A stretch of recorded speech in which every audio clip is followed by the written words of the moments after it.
नमस्कार दोस्तों। आशा करती हूँ कि आप सब अच्छे होंगे। तो आज एक नई वीडियो के साथ आपके सामने प्रस्तुत हुए हैं। आज नए ज़माने की और नई कहानी शिव से जुड़ी हुई बहुत ही रोमांचक कहानी है। तो कहानी को ध्यान से सुने और बताएं आपको कैसी लगी। तो बिना देरी किए हुए शुरू करते हैं अपनी कहानी को। दैत्य मीन्स राक्षस। राक्षस हमेशा से ही उनका स्वभाव था कि वो चाहते थे कि स्वर्गलोक में कब्जा कर ले, और इसलिए वो तरह तरह की योजनाएं बनाते रहते थे। एक बार क्या हुआ कि दैत्य लोक का दरबार लगा और सभी दैत्य वहां इकट्ठे हुए और अपनी अपनी सलाह दैत्यराज विनाशपुर के सामने रखने लगे। विनाशपुर राक्षस का राजा था। तो एक राक्षस बोला कि महाराज, ये मेरा पुत्र है और इसका नाम टेकानुसुर है।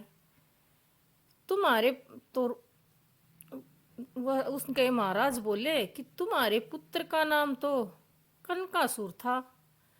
किंतु दैत्य बोला कि महाराज, मैं कनकासुर हूं और मैं काफी समय से पृथ्वीलोक पर रहता था और ये मेरा पुत्र है।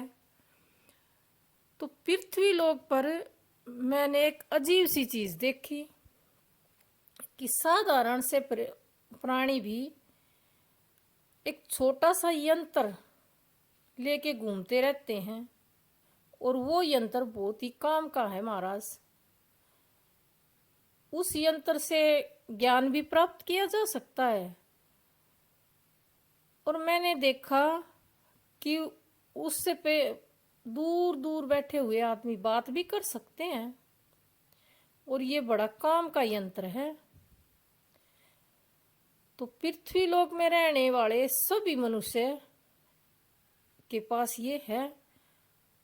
तो उनका राजा कहता है, दिखाओ, शायद तुम्हारी लाई हुई कोई तकनीक मेरे दुश्मनों पे भारी पड़ जाए। इसलिए उनके महाराज ने कहा कि आप मेरे को दिखाओ क्या लेके आए हो। तो दैत्य कहता है, महाराज, इसीलिए तो मैं आपको बता रहा हूं इस यंत्र के बारे में। इसके माध्यम से मनुष्य बहुत दूर बैठ के बात भी कर सकता है और अपना संदेश भी भेज सकता है और बहुत कुछ ज्ञान की बातें भी हैं इसमें। तो मोबाइल को दिखाते हुए दैत्य विनाशासुर की आंखों में एक अजीब सी चमक आ गई और बोला कि वाह, ये तो बहुत जादुई शस्त्र लग रहा है। क्या इससे हम किसी पे वार भी कर सकते हैं दूर बैठ के? तो दैत्य कहता है, नहीं महाराज, वार तो नहीं कर सकते, लेकिन इससे ऐसा भ्रम फैलाया जा सकता है कि दुश्मन स्वयं भ्रमित होकर नष्ट हो जाए। इसमें एक ऐसा यंत्र है जो व्हाट्सएप है। इससे एक ही समय में सैकड़ों संदेश भेजे जा सकते हैं और एक रील नाम की शक्ति है और से देवताओं को भ्रमित और आलस्य बना सकते हैं। बिल्कुल, अगर यह शिव जी जैसे ध्यान में लीन देवताओं को इससे जोड़ दें तो वे ध्यान भूलकर इसमें ही उलझ के रह जाएंगे। सब तो तुरंत इस योजना का लाभ उठा सकते हैं। टेकनासुर, तुम्हारा यह आविष्कार हमें विजय दिला सकता है। उनके राजा शाकासुर बोलते हैं, तुम्हारे पुत्र ने बहुत ही कमाल की चीज लेके दी है। अब तुम्हारे पुत्र का बहुत भला हो। पृथ्वी लोक पर भेज के तुमने बहुत अच्छा किया कि ये अंतर लेके आया। अभी इस यंत्र की सहायता से हम उस शिव जी को भ्रमित करेंगे। उस शिव को मोबाइल का शौक लग जाएगा तो वह साधना में भी नहीं बैठ पाएगा। सारा दिन मोबाइल पर ही उनका ध्यान लगा रहेगा। फिर हम आराम से स्वर्गलोक और पृथ्वीलोक को जीत सकते हैं। टेक्नासुर इस यंत्र के बारे में पूरी जानकारी दो मुझे कि तुम स्वयं जाकर यह यंत्र शिव को दो। आप चिंता मत करो महाराज, अब सब कुछ मुझ पर छोड़ दो। इस मोबाइल यंत्र का शौक अच्छों का ध्यान भटका देता है, तो भला महादेव का ध्यान कैसे नहीं भटकेगा। इसी के साथ देवलोक में मोबाइल यंत्र को देवताओं के विरुद्ध गुप्त अस्त्र की तरह तैयार किया जाने लगा। लेकिन क्या शिव जी इस जाल में फंस पाएंगे? जानने के लिए देखते हैं वीडियो को अंत तक बने रहना, पता चले कि शिव जी जाल में फंसते हैं या नहीं। और अभी तक आपने चैनल को सब्सक्राइब नहीं किया है तो चैनल को सब्सक्राइब करें, लाइक करें और अपने दोस्तों के साथ शेयर करें। शिव जी ध्यान में लीन थे। पार्वती माता रसोई की ओर जा रही थी खाना बनाने के लिए और नंदी द्वार पर पहरा दे रहे थे। टेकनासुर साधु का वेश करते हैं और कैलाश की ओर चल निकल पड़ते हैं, हाथ में वही चमकता हुआ मोबाइल। तो नंदी कहते हैं, ठहरो मुनिवर, कहाँ जा रहे हो? तो दैत्य बोलता है कि हे नंदी, मैं शिव का भगत हूँ और शिव के लिए एक दिव्य यंत्र लेके आया हूँ जो उन्हें भक्तों से जोड़ देगा। तो नंदी ने सोचा, मुनिवर को आने ही देता हूँ, ये तो कोई विशेष ही भेंट लेके आए हैं। टेकसुर शिव जी के सामने आते हैं और शिव जी ध्यान से बाहर आते हैं। भोलेनाथ, यह मंत्र पृथ्वी लोक में बहुत लोकप्रिय है और ये मैं आपके लिए लेके आया हूँ।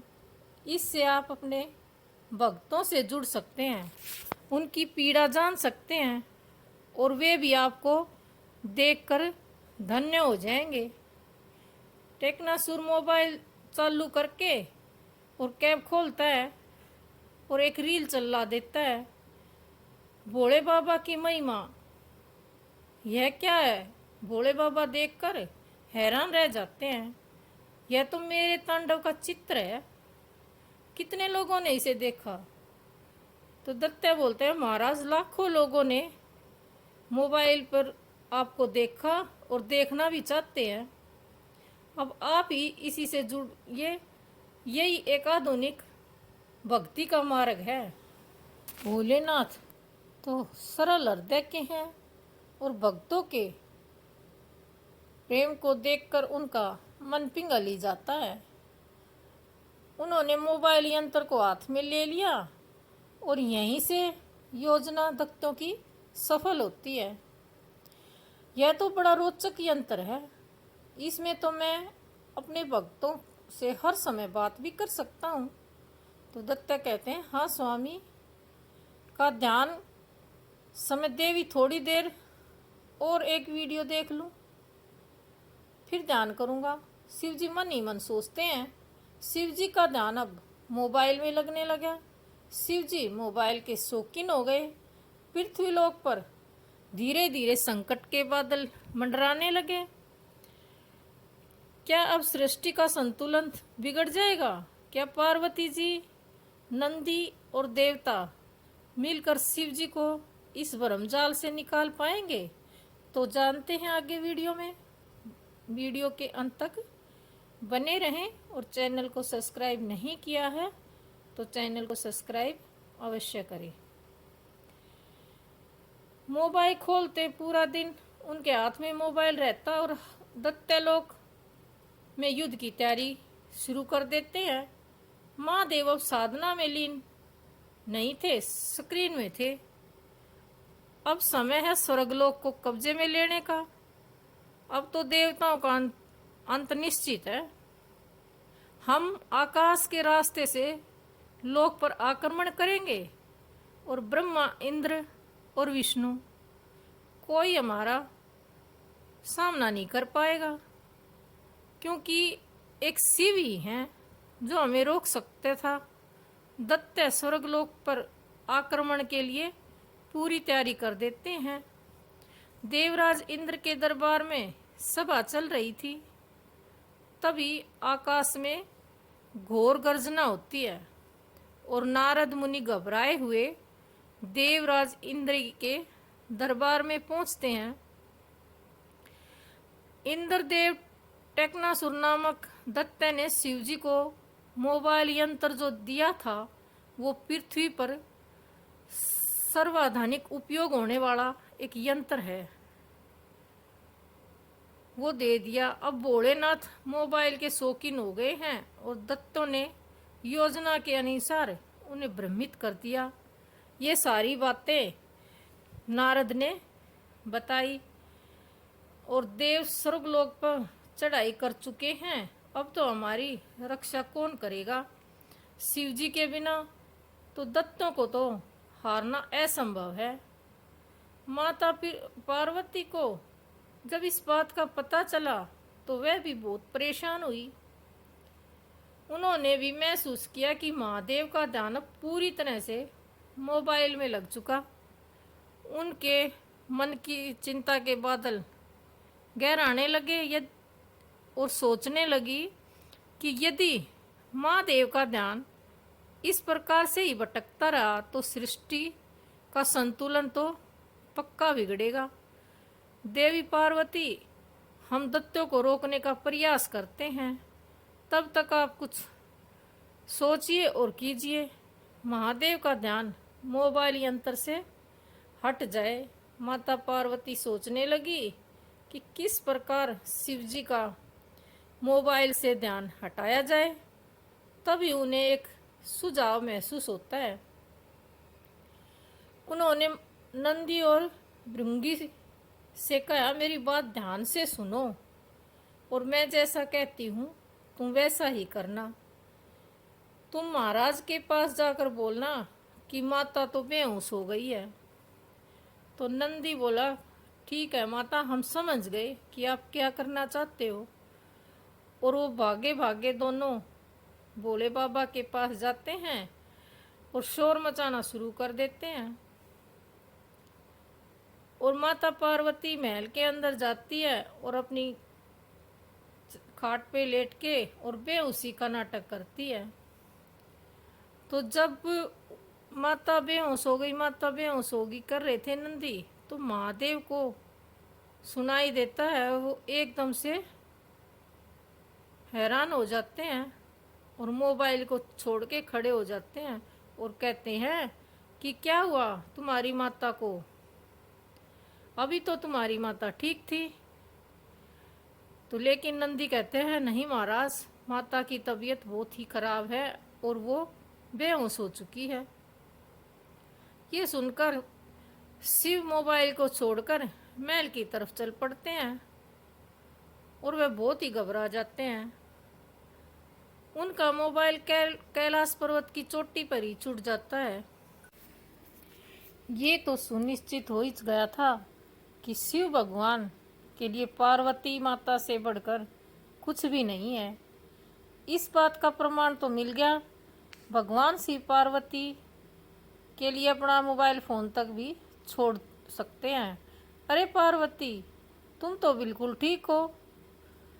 और वो दोनों कह रहे हैं कि तुम बेहोश हो गई, मैं तो घबरा ही गया था। तो पार्वती कहती है, स्वामी मुझे यह नाटक करना पड़ा क्योंकि संसार को आपकी बहुत ज़्यादा आवश्यकता है। आप मोबाइल में इतना खो गए कि आपको किसी और चीज़ का ध्यान ही नहीं।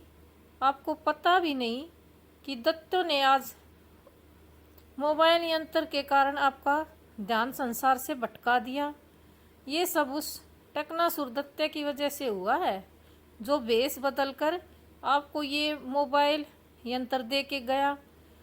और इन सब के पीछे असली दोषी विनाशासुर है। उसने स्वर्गलोक पर आक्रमण बोल दिया है और ब्रह्मादेव और विष्णुदेव दोनों ही उस दैत्य का सामना कर रहे हैं। उन्हें आपकी बहुत ही आवश्यकता है। तुम सही कह रही हो देवी पार्वती। मोबाइल यंत्र के कारण मेरा ध्यान कहीं और ही केंद्रित होता जा रहा था और हर समय मेरे हाथ में मोबाइल रहता था। सारा दिन सारी रात बस मुझे कुछ नहीं चाहिए, मोबाइल मिल जाए, ऐसा मेरा स्वभाव हो चुका था। किंतु यह मोबाइल यंत्र काम की चीज़ तो है, परंतु इसमें फालतू समय व्यर्थ नहीं करना चाहिए। हमने काम की चीज़ को ही अपनी आदत बना लिया, यही हमारी सबसे बड़ी गलती है। काम की चीज़ को काम तक ही सीमित रहना चाहिए। अक्सर ज़्यादा किसी चीज़ की आदत होना हानिकारक है। शिवजी ने मोबाइल यंत्र को स्वर्गलोक तक पहुँचे, उसे देखकर विष्णासुर और उसके सारे साथी भाग गए, पर शिवजी ने देवासुर का रास्ता रोक लिया। मुझे क्षमा करो। देवासुर रोने लगे, उनके पैरों में गिड़गिड़ाने लगे कि मुझसे भूल हुई, मुझे दंड मत दो। तो शिव कहते हैं, अरे मैंने तुम्हें दंड देने के लिए नहीं रोक कर रखा, मैं तो ये पूछना चाहता हूँ कि ये मोबाइल यंत्र चालू कैसे होगा। अब ये चालू नहीं हो रहा। आज मेरे परम भगत का एक शिव भजन यूट्यूब पर आने वाला था, सोच रहा हूँ मोबाइल यंत्र पर देख लूँ कि उस भगत ने मेरा भजन कैसा गाया। अच्छा प्रभु, तो इसका चार्ज लोक में देवलोक में रखा है, देवलोक में रखा है, मैं आपको कल दे जाऊंगा। देवसुर ने शिवजी को फ़ोन चार्ज करना सिखा दिया। अगले दिन शिवजी के हाथ में फिर मोबाइल फ़ोन का। अब तो पार्वती भी समझ गई कि मोबाइल फ़ोन की आदत यदि किसी को एक बार लग जाए तो वह आसानी से पीछा नहीं छोड़ती। हाँ, एक बात अच्छी रही कि शिवजी ने अपने कार्यों को मोबाइल फ़ोन के उपयोग के बीच में तालमेल ज़रूर बना लिया। वह समय था अपना कार्य भी करते थे और मोबाइल फ़ोन का इस्तेमाल भी करते थे। इससे ना तो सृष्टि को नुकसान हुआ और ना ही शिवजी के कार्यों में और उसकी साधना में कोई बाधा पड़ी। माता पर वीडियो आपको अच्छा लगा हो तो प्लीज़ चैनल को सब्सक्राइब करें, अपने दोस्तों के साथ शेयर करें, लाइक करें। जय भोलेनाथ अवश्य लिखें। जय भोलेनाथ।